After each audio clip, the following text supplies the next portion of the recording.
Hi, and welcome to week 3 on the channel. Ultimately, all these lectures, of course, will be kind of like lost in time or shuffled in time so that, YouTube will suggest a new reading or a new practice. And yeah, it will be completely irrelevant that it was week 3. But for now, I will just stick with the chronology. So I made another lecture for you. I like opening the week with a lecture.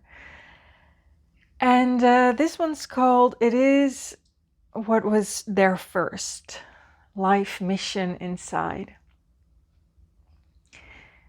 And what I mean with it is what was there first is that your original idea, your original inspiration, the thing that got you moving and got you excited, without there being any, revenue or benefit, or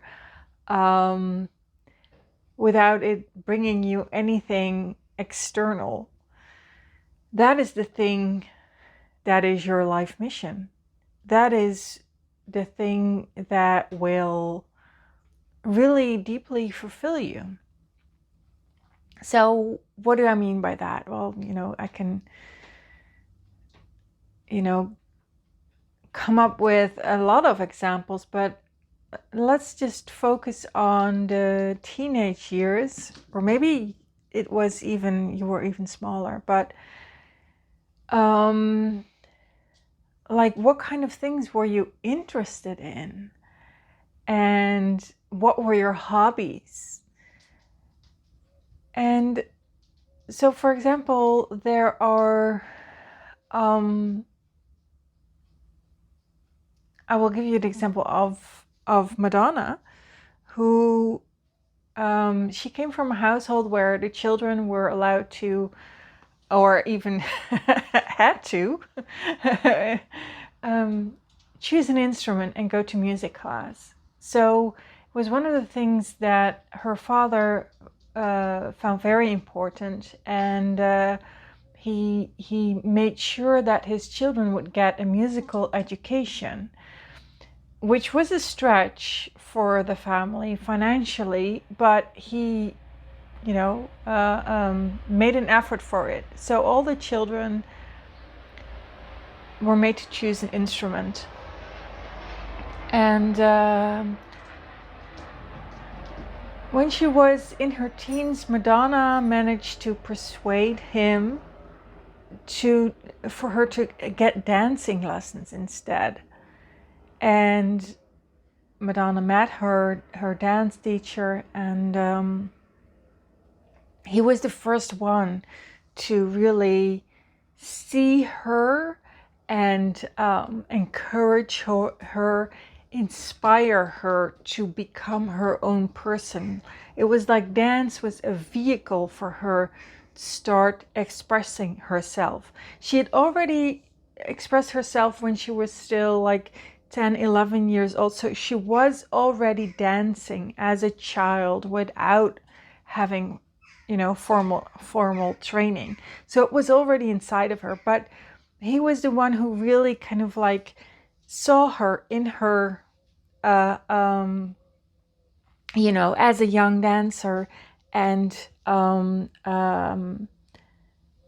it was where she started identifying as a dancer. And this is her first and main creative expression. And in the same way, other teens or other children have chosen, certain instruments, or they hooked onto the music collection of their older brother and, really absorbed all the music that was coming into the house and kind of like, immersed themselves in it. And there are others, for whom other hobbies, other interests were really important. And I think that is really where you can find your first kind of like, yeah, the foundation of what really, really interests you. And the second foundation is your 20s. I don't know how old you are. Maybe you're not there yet in your 20s. But the second kind of like round of picking things up from your environment and recognizing this is me and really resonating with it and taking it on board as something that is really important for you. The second round is in your 20s. And when I have that title, it is what was there first. I mean, it is what you took on board as a child, as a teen, or when you were in your 20s. That was what was there first. And that is your most original blueprint. And everything that came after that was in all probability a lesser, or kind of like a something you latched onto or chose because somebody messed up the first. I'm making this very accusationary, or is that a word? Like that you accuse somebody of, ruining it for you, but that is usually what happens. So, for example, let's go back to the dance example. Madonna went to get a professional training and she joined a company, and that didn't work out. At the same time, she also met, musicians, and she started creating her own music. So ultimately, of course, things did work out in the, grand scheme of things, because she became a pop star. And we don't have dance stars in the, at the same level that we have pop stars. So it was ultimately, kind of like a intervention by the universe that would bring her more fame and that would allow her to express herself and reach more people. But the original line of thought was dancing, but the dance industry is very controlled. It is very rigid. Once you have joined a company or you have joined an academy, there really isn't that much room to express yourself and to really work on yourself as an artist. It is much more about being the vessel of what other people want to have expressed. You're dancing pieces that are created by someone else, for example. So that industry can be very repressive towards what you originally wanted. So that's what I mean when I say somebody probably messed up your first dream, and that's when you came up with the second. So in this case, it's like if dance had allowed Madonna to really fully bloom and come into full expression, my take on this is that she would have come into her fame and into her full professional bloom earlier, because now she was like in her mid-20s when she became famous. But had the industry supported her or been able to support her original dream, she would have been a world famous dancer before the age of 20. So that's what I mean with, if somebody kind of like messes up your dream or an industry is unable to support your dream, then you're going to come up with a second dream. but that was never the original dream. So it's really good to understand that what your original dream was. And then not to mention everything that comes after you're 30. It's usually because somebody or something messed up your first dream and your second dream. And then now in your 30s, you're like, oh no, this is my dream. Oh yeah, really? Is it? I don't think so. I'm having doubts here. So, yeah, so that is kind of like the that's the point of this lecture, or that kind of like takeaway. It's go back to your original dream, acknowledge that, and you can also acknowledge that, the world wasn't able to provide for you there, or, that you were unable to connect with the world within that path. But even just acknowledging that you're on your second path or on your third path because you didn't know a way to make the first two or the first one work, even that acknowledgement can kind of like just really open you up, can really give you access again to the energy of that first dream or those first two dreams.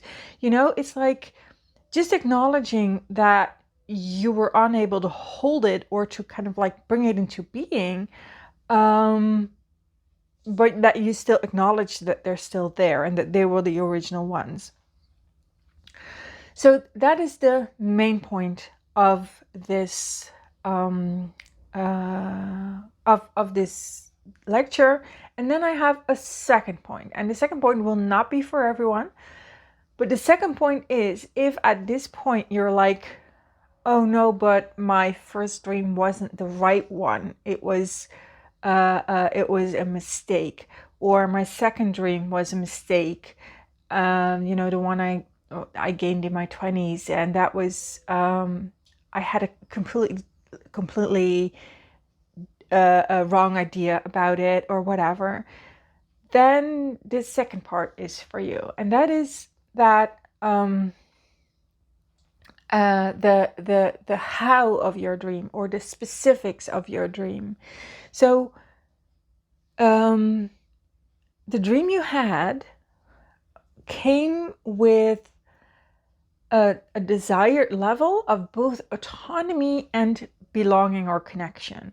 So the dream you had was, it can be like to that you imagined yourself to be fully autonomous in what you were doing. So you were the master of what you would be doing. You had mastery and autonomy over your craft, or over your hobby, or over your connection, or whatever. And it came with a desired level of belonging and connection. So you had an idea about how it would be embedded into the world, and that was your original dream. And if you are now like, oh no, but my original dream was bad, then my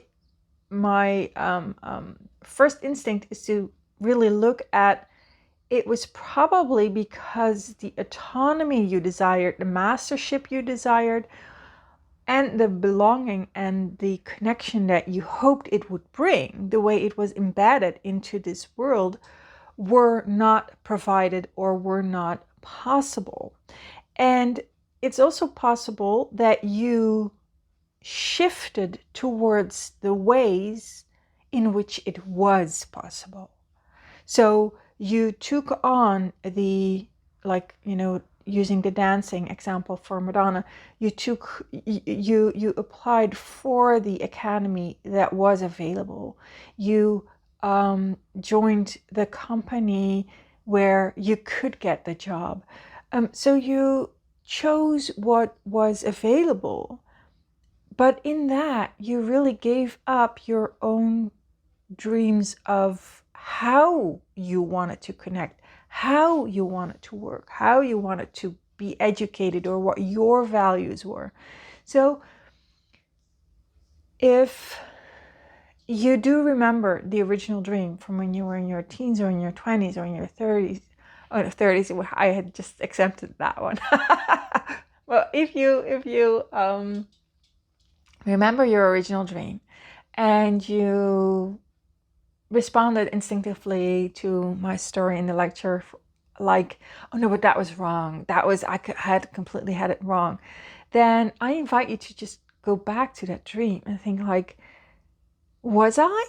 Or was I just, or did I take on a situation, an arrangement, an education, a job that was available, but that was just not covering the dream, that was not meeting the desires I had for my autonomy, my mastery, and it didn't provide the type of connection and the type of belonging I wanted this to have. So that's really important, that you are able to recognize that your dream also has this aspect of autonomy and connection or belonging.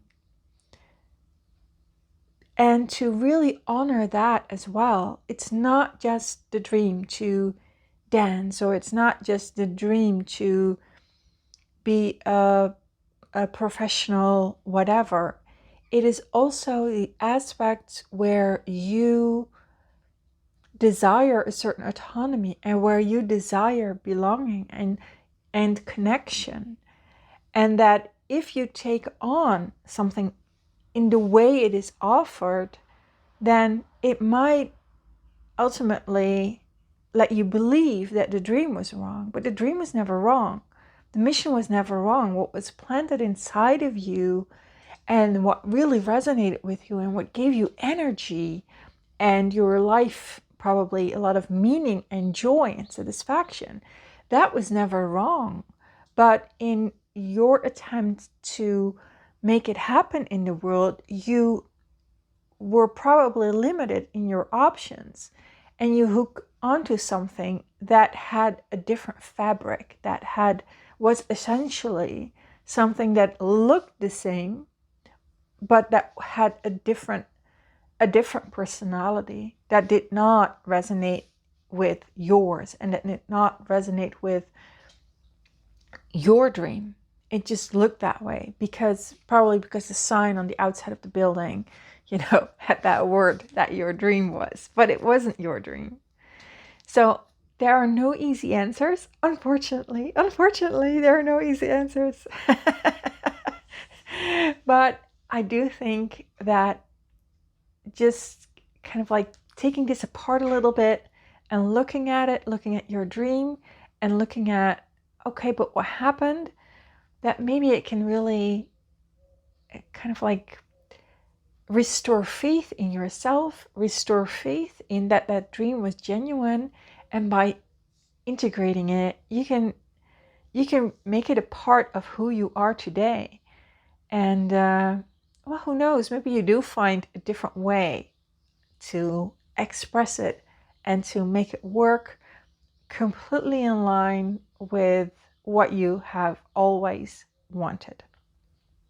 Okay, thank you very much for listening, and see you in the next one. Namaste.